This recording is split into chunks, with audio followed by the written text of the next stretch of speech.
Hello, my name is Alex Kelly, and today I would like to continue with the theme of making sense of social skills and talk about something a little bit more controversial.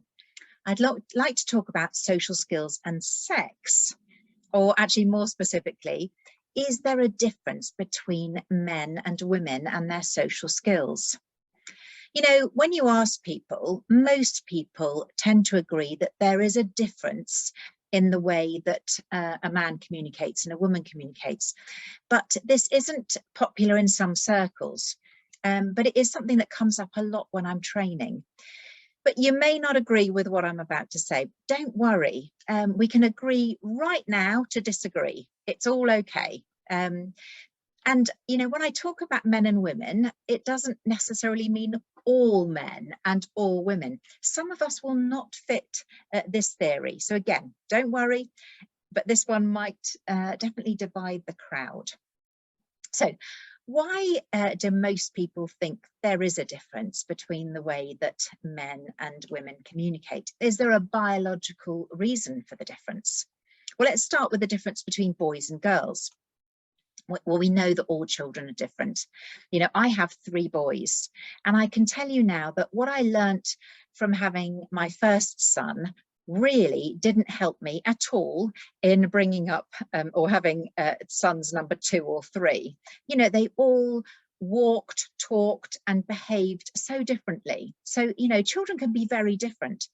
However, it is a well-researched fact that boys tend to be slightly slower to develop language and they find it harder to learn how to hold a conversation. Boys also outnumber girls when it comes to experiencing speech and language delays or actually being diagnosed with speech impairment.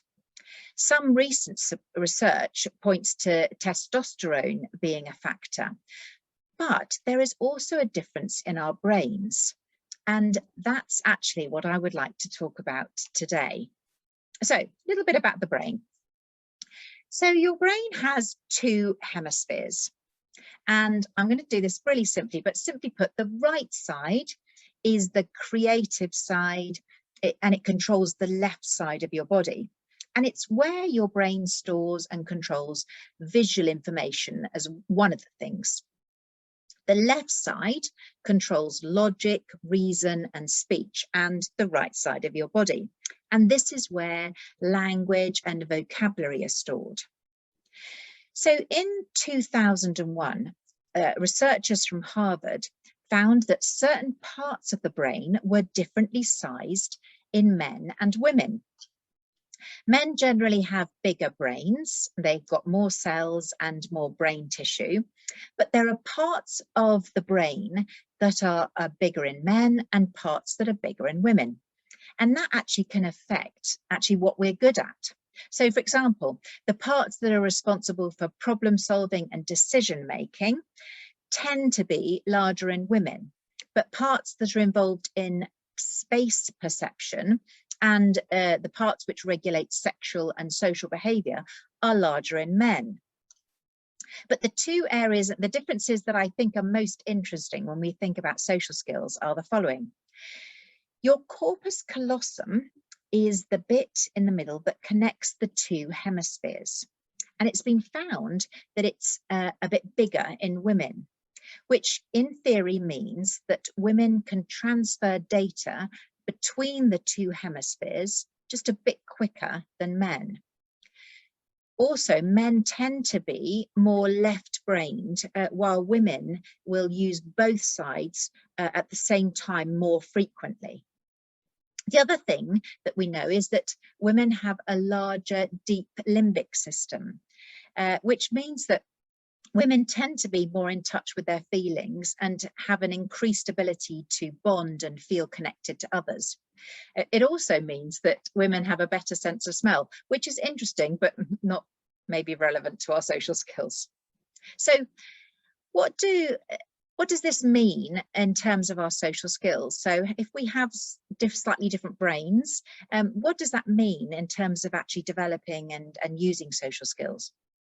Well, it might mean that our brains are affecting the way we communicate.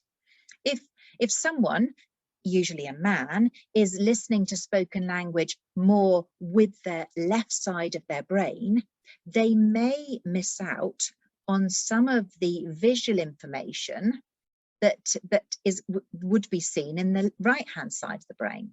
And if someone, usually a woman, uses the right side to analyze the non-verbal, the visual information that she sees at the same time as hearing the language in the left side, she might find it easier to interpret some of the hidden, more subtle messages or the emotion behind the message. You know, the kind of thing where, you know, you say, well, I know that she said she was okay, or I know that she said that, but I don't really think that that's what she meant. So here are just a few examples of some of the things that we may see differently in men and women. Think of the words, I'm fine. So when a man says, I'm fine, he mostly means it. But when a woman says she's fine, she actually may use non-verbal communication to mean that she's not fine.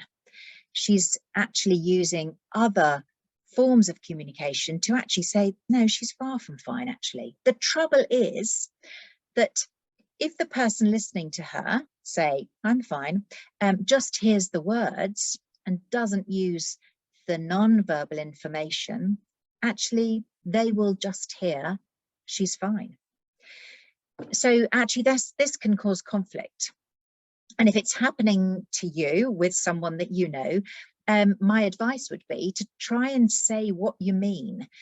Don't try and make someone mind read you or guess how you're actually feeling. The second thing is again about feelings. So that takes me onto that. So women are generally more at ease expressing their emotions.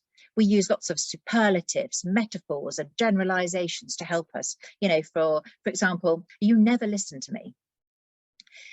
Actually, that can be difficult for men because they may take some of what she says as literally, which of course, and then in turn can be irritating for the woman.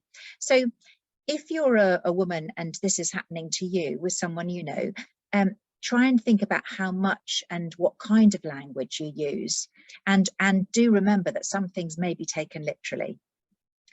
Which brings me on to my third point, how much language we use.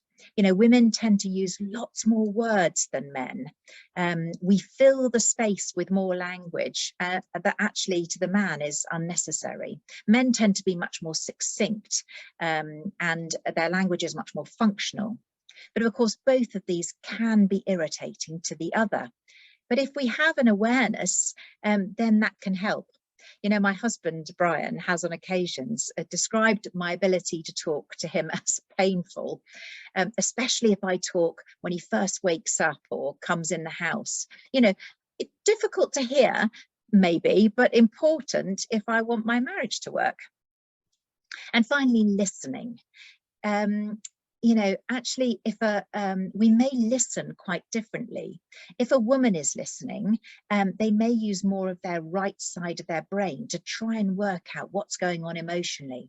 You know, we listen to the words, but then actually we're also watching out for the body language and looking for an underlying meaning.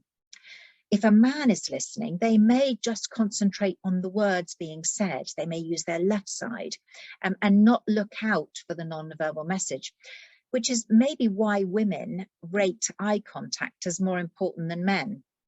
And some men don't see the need for it. They believe they can listen very effectively without eye contact, and because they're just listening to the words. Of course, both of these can cause conflict. You know, the man might be irritated by the woman's inability to just hear the words and accept them, and the woman may be irritated by the man's inability to look at her and see the underlying emotional message. So again, if this is true of you or someone you communicate with regularly, try and think about how you can adapt your listening to be more in tune with how they are. So that's a very brief kind of think about actually how our brains may be impacting on our social skills. Now, I know that this is a controversial subject, and I know that whereas some of you will be nodding your head in agreement with what I've said, some of you will be perplexed or even maybe furious.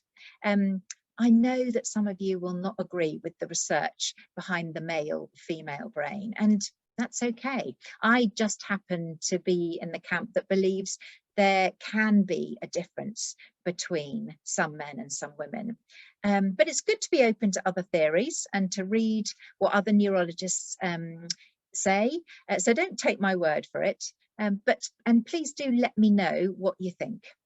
You can find me on Facebook, or you can check out my website, alexkelly.biz. And I look forward to hearing what you think and to hopefully seeing some of you again soon. So take care and bye for now.